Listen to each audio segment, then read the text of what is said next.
जुनून एपिसोड 71। अब तक आप लोगों ने सुना। प्रेम को मन्नत के चेहरे पर कुछ गिला सा महसूस होता है तो प्रेम मन्नत की होठों को छोड़कर मन्नत का चेहरा देखने लगता है। मन्नत की आंखों में आंसू थे और मन्नत के चेहरे पर दर्द साफ नजर आ रहा था। प्रेम मन्नत को छोड़ देता है और मन्नत राहत की सांस लेती है। मन्नत जोर से सांस लेते हुए बोलती है, आप बहुत बुरे हो। प्रेम, अगली बार मुझसे दूर जाने से पहले इस दर्द को याद रखना। अब आगे। मन्नत की आंखों में आंसू थे। मन्नत को अपनी एक गले में भी बहुत दर्द हो रहा था और अपने पेट में भी बहुत दर्द हो रहा था, जिसे महसूस करके मन्नत अपनी आंखें खोल देती है और एकदम से खड़ी हो जाती है। हालांकि खड़े होते हुए उसे अपने पेट के निचले हिस्से में काफी दर्द हुआ था। प्रेम को अचानक से मन्नत के दूर हो जाने पर प्रेम को फिर से गुस्सा आ जाता है। प्रेम गुस्से से मन्नत की तरफ देखता है लेकिन मन्नत पहले ही अपनी सफाई देते हुए बोलती है, देखिए हमें बहुत दर्द हो रहा है और वैसे भी सुबह हो चुकी है और आपको भी ऑफिस जाना है। प्रेम, लेकिन अभी मैं रात तक का इंतजार नहीं कर सकता। I want right now. Prem की बात सुनकर मन्नत और भी ज्यादा घबरा जाती है और मन्नत घबरा हुए बोलती है, लेकिन अभी तो आपको ऑफिस जाना है ना, तो आप ऑफिस चाहिए। प्रेम, कंपनी मेरी है वाइफी, मेरा जब मन करेगा मैं तब जाऊंगा। अब मन्नत को कुछ समझ नहीं आता। मन्नत क्या करे। मन्नत नजरें घुमाकर अपने चारों तरफ देखने लगते हैं और तभी मन्नत भागकर वॉशरूम में घुस जाती है। वो दरवाजा बंद कर लेती है और ये देखकर प्रेम को अंदर ही अंदर बहुत हंसी आती है क्योंकि प्रेम सिर्फ मन्नत को परेशान कर रहा था। प्रेम को मन्नत को परेशान करने में बहुत मजा आ रहा था। मन्नत को डरता हुआ देखकर बहुत अच्छा लग रहा था, इसीलिए प्रेम बस मन्नत को परेशान कर रहा था। प्रेम का जोर जोर से हंसने का मन कर रहा था, लेकिन प्रेम फिर भी अपनी हंसी को कंट्रोल करते हुए वॉशरूम के पास आता है और वॉशरूम के दरवाजे को बजाते हुए बोलता है, वाइफी वाइफी दरवाजा खोलो वरना अच्छा नहीं होगा। मन्नत अपने मन में बोलती है, मुझे क्या पागल कुत्ते ने काटा है जो मैं दरवाजा खोलूं। नहीं, मैं दरवाजा नहीं खोलूंगी।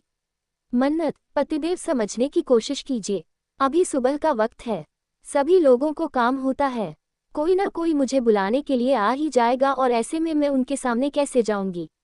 मन्नत के मुंह से दोबारा पतिदेव सुनकर प्रेम को बहुत अच्छा लगता है। प्रेम समझ जाता है जिससे प्रेम ने मन्नत को वाइफी नाम दिया है। मन्नत ने प्रेम को पतिदेव नाम दिया है। प्रेम, ठीक है अभी तो मैं ऑफिस जा रहा हूँ लेकिन तुम्हें तो मैं रात में बताऊंगा। प्रेम अपनी फाइल और लैपटॉप का बैग लेकर कमरे से जाते हुए बोलता है, जा रहा हूँ लेकिन रात में छोड़ूंगा नहीं। प्रेम जाते हुए दरवाजा जोर से बंद करके जाता है जिसकी आवाज मन्नत को अंदर वॉशरूम में आ जाती है और मन्नत समझ जाती है कि प्रेम जा चुका है। मन्नत राहत की सांस लेती है और धीरे से दरवाजा खोलती है। मन्नत कमरे में चारों तरफ अपनी नज़र दौड़ा दी है और जब मन्नत को यकीन हो जाता है कि प्रेम सच में जा चुका है तो मन्नत वॉशरूम से बाहर आती है। मन्नत दरवाजा लॉक करने के लिए दरवाजे के पास जा ही रही थी कि तभी एक प्रेम एकदम से दोबारा आता है और जल्दी से मन्नत के माथे पर किस करके चला जाता है। प्रेम का अचानक आना, किस करना और फिर जल्दी से चले जाना मन्नत के चेहरे पर भी एक सुकून वाली मुस्कान ला देता है। मन्नत दरवाजा लॉक करती है और फिर आईने के सामने मुस्कुरा कर खुद को देखने लगती है। प्रेम ने मन्नत का सारा सिंगार बिगाड़ दिया था और मन्नत मुस्कुरा रही थी कि उसके सिंगार को बिगाड़ने वाला उसका पति था। एक औरत अपने पति के लिए ही सजती और संवरती है, उसे दुनिया से मतलब नहीं होता कि दुनिया उसकी खूबसूरती को देखेगी या नहीं देखेगी, लेकिन सबसे ज्यादा जो एक औरत की आंखों में चाह होती है वो अपने पति की होती है कि उसका पति उसका श्रृंगार देखे और उसकी तारीफ करे और उसके श्रृंगार में इतना मदहोश हो जाए कि खुद ही उसके श्रृंगार को बिगाड़े। फिर मन्नत एकदम से अपने ख्यालों से बाहर आते हुए अपने आप को डांटते हुए बोलती है, ज्यादा खुश होने की जरूरत नहीं है, प्यार नहीं करके गए हैं, सजा देकर गए हैं। अजीब इंसान है, पहले अपने कमरे में आने नहीं देते थे और अब अपने कमरे से जाने नहीं देते। मन्नत खुद में ही बड़बड़ाते हुए अपने बाल सही करती है और फिर अपनी गले पर दवा लगाने लगती है, लेकिन तभी मन्नत को अपनी पेट में बहुत दर्द होता है। मन्नत अपनी गाल को देखती है तो वो पूरी लाल हो चुकी थी। मन्नत प्रेम को मन मन में हजार गाली देते हुए ड्रोन में से एक ऑइंटमेंट निकालती है और फिर उसे अपनी गले पर लगाती है और फिर अपनी मंगलसूत्र को पहन लेती है और अपने सूट को सही करके दुपट्टा सही करती है और फिर अपने आप को आईने में देखती है तो अभी सब कुछ सही था। मन्नत दरवाजा खोलकर धीरे धीरे कदमों से बाहर जाती है क्योंकि मन्नत के पेट के निचले हिस्से में भी काफी दर्द था। मन्नत अपने कमरे से बाहर आकर सीधा किचन में वापस जाने लगती है, लेकिन तभी मन्नत को नैना की आवाज आती है, भाभी एक कप कॉफी प्लीज, सर दर्द हो रहा है। नैना अपना बैग टेबल पर रखती है और सोफे पर ही लेट जाती है। थोड़ी ही देर में मन्नत अपने हाथ में कॉफ़ी लिए नैना के पास जाती है और फिर कॉफ़ी को टेबल पर रखकर नैना के बराबर में बैठ जाती है तो नैना अपना सर मन्नत की गोद में रख देती है। लगता है रात में बिल्कुल भी नहीं सोए।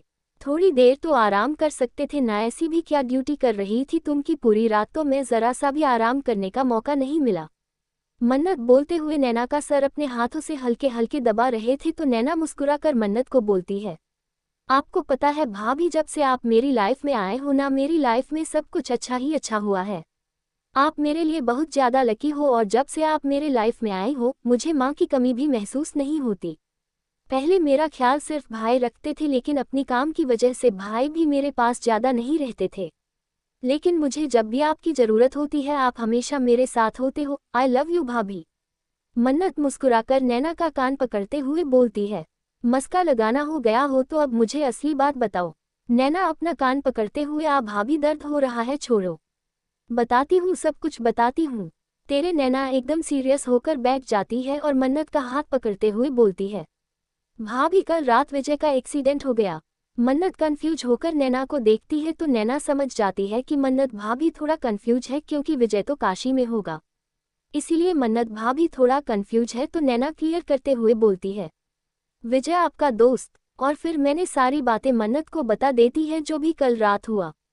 कल रात की सारी बात बताने के बाद नैना मन्नत का हाथा में हुए ही बोलती है, लेकिन भाभी अब विजय बिल्कुल ठीक है और 2 से 3 हफ्ते में वह हॉस्पिटल से डिस्चार्ज भी हो जाएंगे। मन्नत राहत की सांस लेती है और फिर मन्नत नैना को बोलती है, तुम दोबारा हॉस्पिटल कब जाओगी? मैं भी तुम्हारे साथ चलूंगी। मुझे विजय से मिलना है। मैं बस 2 घंटे बाद ही वापस हॉस्पिटल जाऊंगी। अब मैं फ्रेश हो जाती हूँ और थोड़ा आराम कर लेते हो क्योंकि आराम नहीं करूंगी तो अपने पेशेंट पर ध्यान नहीं दे पाऊंगी, इसीलिए मुझे 1 घंटे का रेस्ट चाहिए। इतना बोलकर नैना कॉफ़ी का कप उठाती है और अपने कमरे में चली जाती है और मन्नत भी घर के बाकी काम करने में लग जाती है। सिंघानिया इंडस्ट्रीज। प्रेम अपने केबिन में बैठकर काम कर रहा था तभी कुणाल प्रेम के केबिन में आता है। प्रेम कुणाल को देखकर गुड़गांव वाली साइट के बारे में पूछता है। कुणाल प्रेम को बताता है, गुड़गांव वाली साइट का सारा काम बंद है क्योंकि वहां के वर्कर ने काम करने से मना कर दिया है और सभी लोग वहां पर धरना देकर बैठ गए हैं।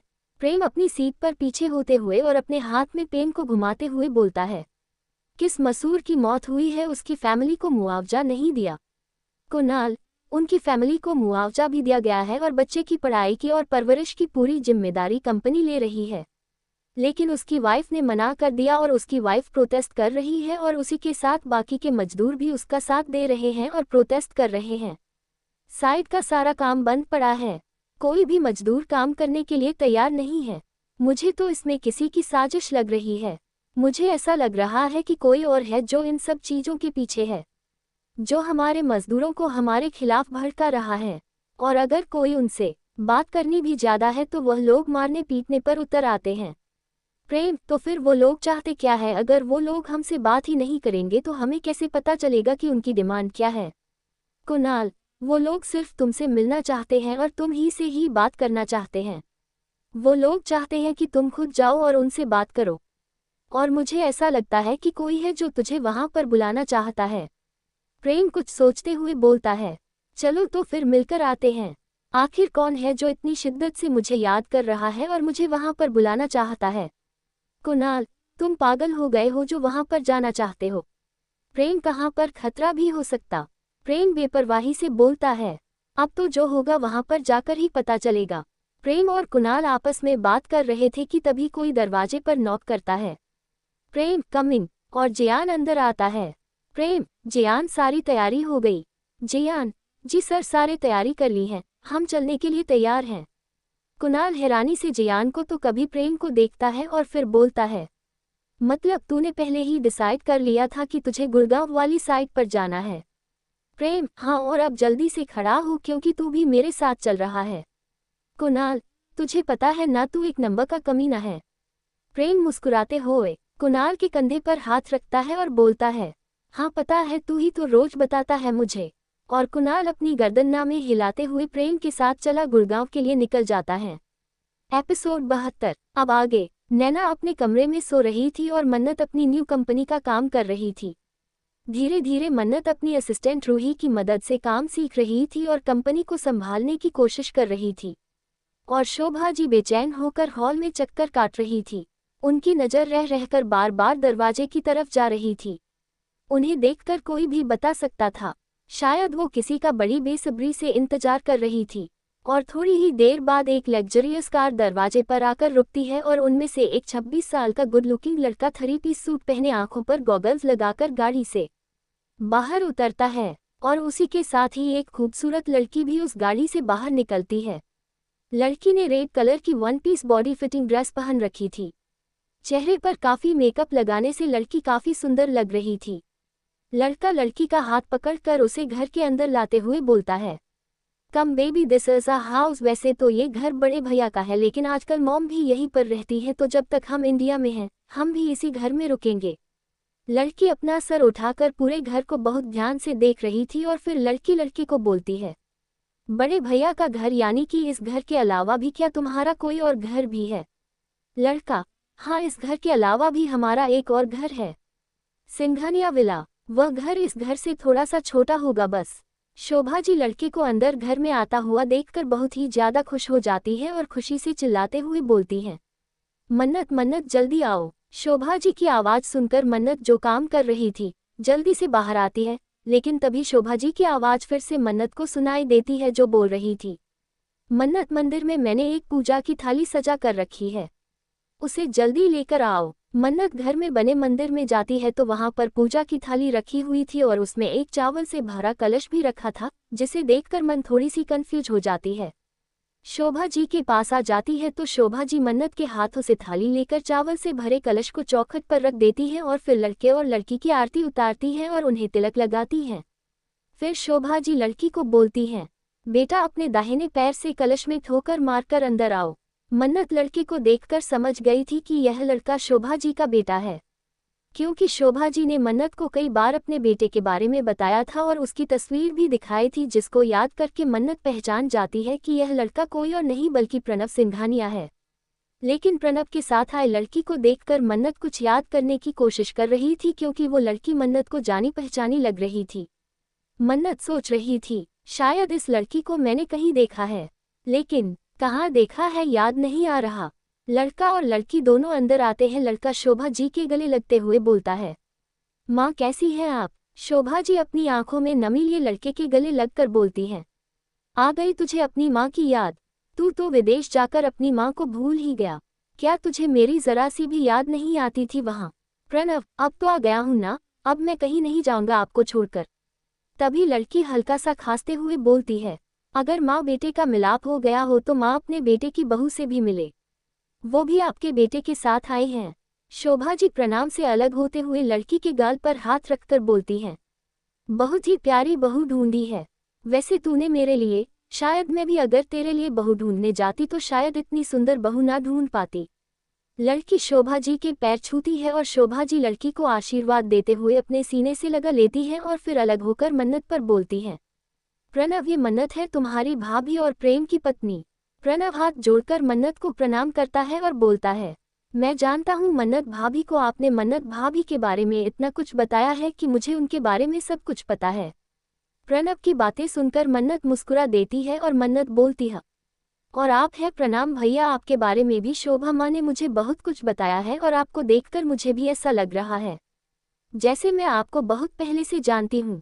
फिर शोभा जी लड़की की तरफ हाथ दिखाकर बोलती है, और बेटा यह है नताशा, प्रणव की पत्नी। इन्होंने 2 दिन पहले ही शादी की है और इस नालायक ने मुझे कल ही अपनी शादी के बारे में और इंडिया आने के बारे में बताया था। और तुम्हें पता है बेटा, नताशा प्रेम की लंदन वाली कंपनी में ही काम करती है। नताशा प्रेम की पर्सनल असिस्टेंट है।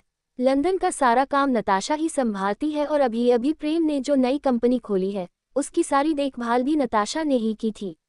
नताशा प्रोफेशनली मन्नत के सामने हाथ बढ़ाकर बोलती है, हेलो मैम, कैसी हैं आप? मन्नत अब अपनी सोच पर विराम लगाते हुए बोलती है, अरे हाँ, तभी तो मैं इतने समय से सोच रही थी कि तुम्हें मैंने कहाँ देखा है। तुम मुझे इतनी जानी पहचानी क्यों लग रही हो? मैंने तुम्हें मन्नत आर्ट गैलरी में अपनी के समय देखा था। नताशा भी मुस्कुराकर अपनी गर्दन हाँ में हिला देती है तो मन्नत नताशा का हाथ हटाते हुए बोलती है, देखो ये हाय हेलो ना ऑफिस में चलता है, घर पर नहीं, यहाँ पर मैं तुम्हारी जेठानी हूँ और तुम मेरी देवरानी, और देवरानी जेठानी से हाथ नहीं मिलाते। उनके गले लगती है और मन्नत नताशा को अपने गले लगा लेती है। नताशा भी मन्नत के गले लग जाती है और मन्नत के गले लगते ही नताशा के चेहरे पर एक शैतानी मुस्कान आ जाती है। तभी वहां पर एक अतरंगी सा लड़का आता है जिसके बाल 3 कलर के थे, नीले, हरे और गुलाबी, जिसने जीन्स और टी शर्ट पहन रखी थी, गले में काफी सारी चेन और हाथों में भी अजीबोगरीब अंगूठियां पहन रखी थी। कुल मिलाकर लड़का एक नंबर का छतरी लग रहा था। मन्नत को उस लड़के को देखकर बहुत हंसी आती है, लेकिन मन्नत अपनी हंसी को कंट्रोल करती है और वह लड़का प्रणव के पास आकर प्रणव को बोलता है, ब्रो क्या ये तुम्हारा घर है यार? अगर तुम्हारा घर है ना तो बहुत भूख लगी है, कुछ इंडियन खाने को मिलेगा यहाँ पर? प्रणव मुस्कुराते हुए लड़के के कंधे पर हाथ रखकर शोभा जी को बोलता है, माँ ये मेरा दोस्त जैकी है, ये लंदन में ही मेरे साथ पढ़ाई करता था, इससे इंडिया घूमने का बहुत मन था तो मैं इसे भी अपने साथ ले आया, ये भी कुछ दिनों तक हमारे साथ यही रहेगा।